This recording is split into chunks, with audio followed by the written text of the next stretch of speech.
Alrighty, so let's take another look at LC1 with a phase A trade. So in this instance, the 4-hour chart is actually bullish because when we had this last break of structure, there was no significant pullback in here. So it ended up giving us a very, very large swing range. And at the point in which we're looking at this trade example, we were coming into the strong 4-hour low.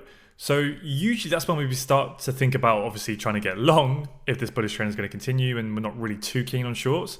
But in this specific scenario, because we have such a large swing range, this is where we can actually place a lot more weight on the more recent price action. And we can see, if we just look at the internal price action, how clearly bearish that is, how well it's respected. We did have a sweep of the highs there, so we didn't get a bullish boss. Another break to the downside, another pullback, and another break. So literally for since the 18th of July to August, nearly a month, we've just been heavily bearish.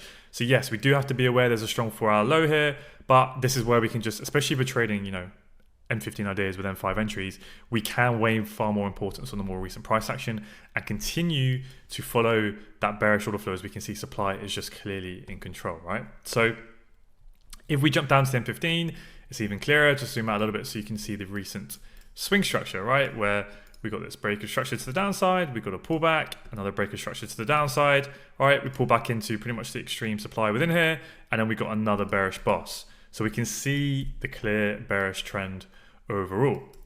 Now, I played price action to just before the London session open, which is obviously, we include Frankfurt open with that for us, just before 7 a.m.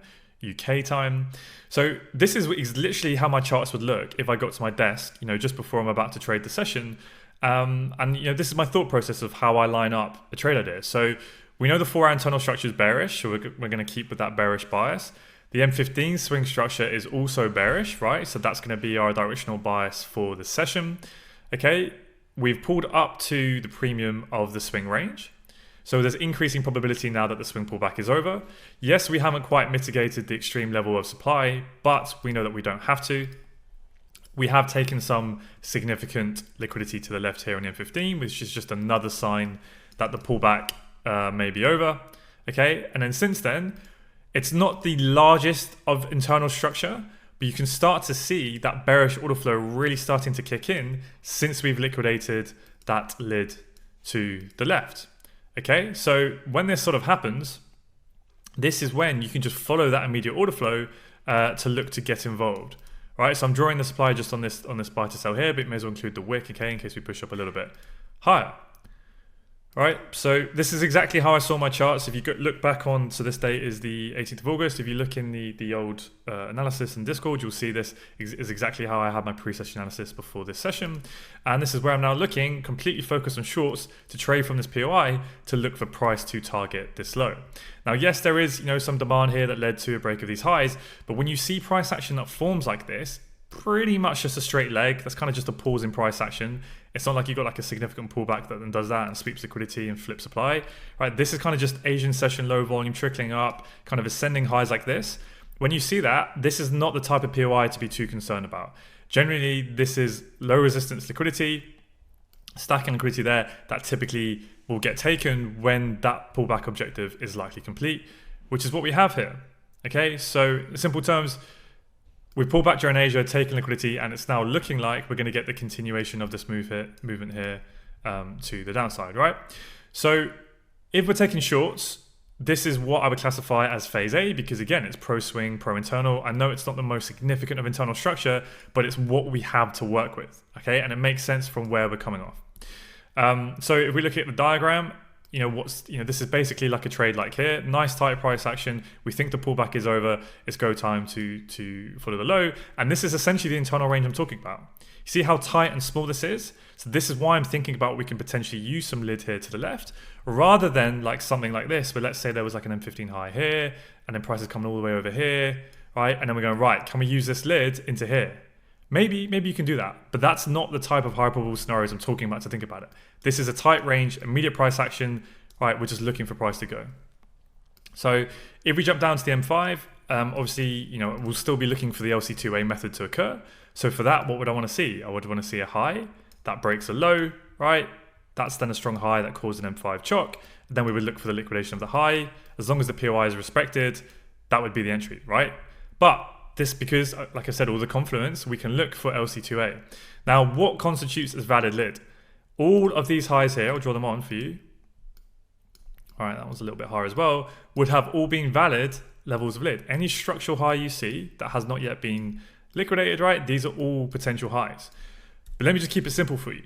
What do we need to wait for first? We need to wait for our POI mitigation. So let me play this forward, a few candles.